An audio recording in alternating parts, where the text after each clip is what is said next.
Hikmah tahallul dan kurban. Tahallul merupakan prosesi dalam ritual ibadah haji dengan mencukur sebagian rambut sebagai simbol rasa syukur dan pembersihan jiwa dari hal-hal yang kotor sehingga manusia kembali kepada fitrah asalnya. Kurban merupakan totalitas kepasrahan, kerelaan seorang hamba dan merupakan persembahan terbaik dari seorang hamba. Karena persembahan terbaik itulah yang akan diterima oleh Allah Subhanahu wa Ta'ala. Kurban juga adalah simbol perjuangan manusia dalam mewujudkan rasa solidaritas sosial ekonomi demi kesejahteraan umat bersama. 11-12 Dzulhijjah, Jumroh hari kedua dan ketiga. Setelah melontar Jumroh Aqabah hari pertama, hari kedua dan ketiga di Mina, jamaah haji melontar 3 jumroh, yaitu Jumratul Ula, Jumratul Wusta, dan Jumratul Aqabah, masing-masing 7 kali. Di Mina, jamaah berada di tenda Mina sejak tanggal 10 sampai dengan tanggal 13 Dzulhijjah. Bagi yang melaksanakan nafar awal, meninggalkan Mina pada tanggal 12 Dzulhijjah sebelum matahari tenggelam. Karena itulah sebaiknya pada tanggal 12 Dzulhijjah ini, bagi yang ingin nafar awal melaksanakan lontar jumroh di pagi harinya, supaya mempunyai cukup waktu untuk persiapan kembali ke pemondokan di Makkah untuk melakukan tawaf ifadah. 13 Dzulhijjah. Dan bagi yang melaksanakan nafar tsani masih tinggal di Mina sampai dengan tanggal 13 dan masih melakukan lontar jumroh di hari tersebut.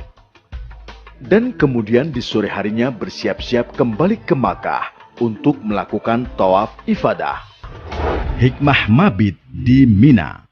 Mabit di Mina ini dilaksanakan selama 4 hari, mulai tanggal 10, 11, 12, 13 Dzulhijjah. Selama mabit ini jamaah haji melaksanakan melontar Jumroh Ula, Wusta, dan Aqabah. Mabit ini merupakan peninggalan ajaran Nabi Ibrahim alaihissalam ketika diperintahkan Allah Subhanahu wa Ta'ala untuk menyembelih putranya Nabi Ismail alaihissalam.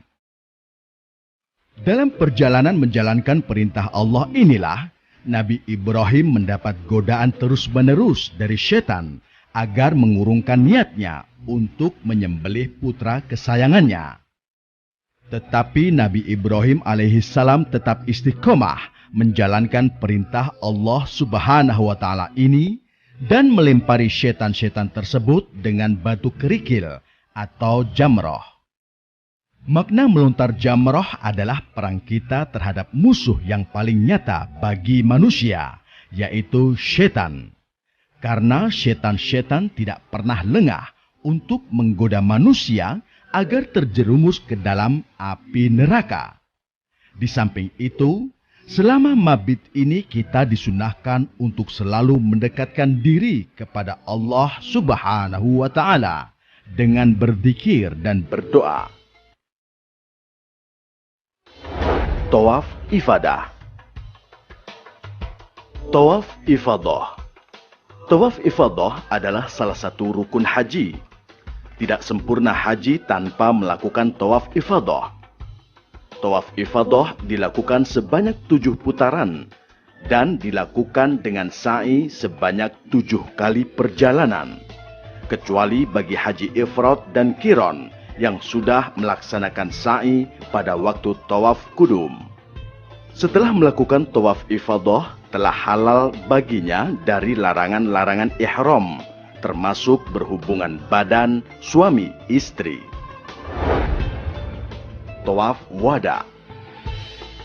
Bagi jamaah yang sudah melaksanakan seluruh rangkaian hajinya, baik yang rukun dan yang wajib, diharuskan melakukan tawaf wada sebanyak 7 putaran.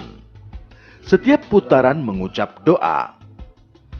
Tawaf wada adalah sebagai penutup dan sebagai penghormatan terakhir sebelum meninggalkan Makkah menuju ke tanah air bagi yang tergabung dalam gelombang 1 dan menuju Madinah bagi jamaah yang tergabung dalam gelombang 2. Hikmah haji.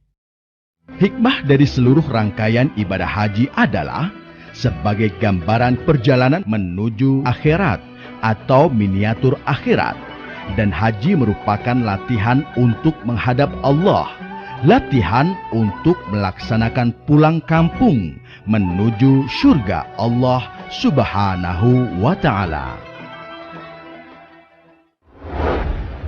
14 Dzulhijjah. Persiapan kepulangan jamaah haji gelombang pertama atau kloter-kloter awal. Bagi jamaah haji yang sudah menyelesaikan tawaf ifadah dan tawaf wada, selanjutnya bersiap-siap mengemasi barang bawaan dengan ketentuan. Barang bawaan maksimal 32 kg dan selebihnya dapat dikargokan dengan biaya ditanggung oleh jamaah yang bersangkutan. Barang bawaan sudah dimasukkan ke dalam koper dan tas tenteng yang sudah dibagikan sebelumnya.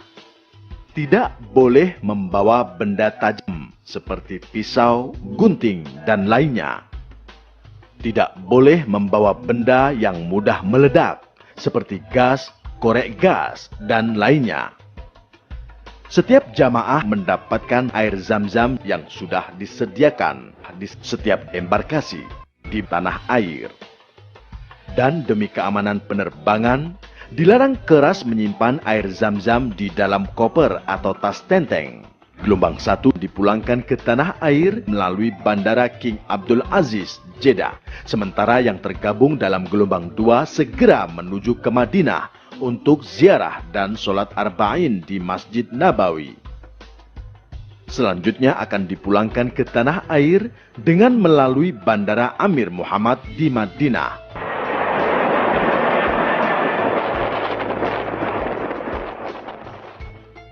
Setelah kembali dari ibadah haji, hendaknya meningkatkan kualitas ibadah dan kepedulian sosial. Qala Rasulullah sallallahu alaihi wasallam, Al-hajjul mabruru laisa lahu jazaa'un illal jannah. Artinya, haji yang mabrur tiada balasan baginya kecuali syurga. Hadis riwayat Bukhari Muslim.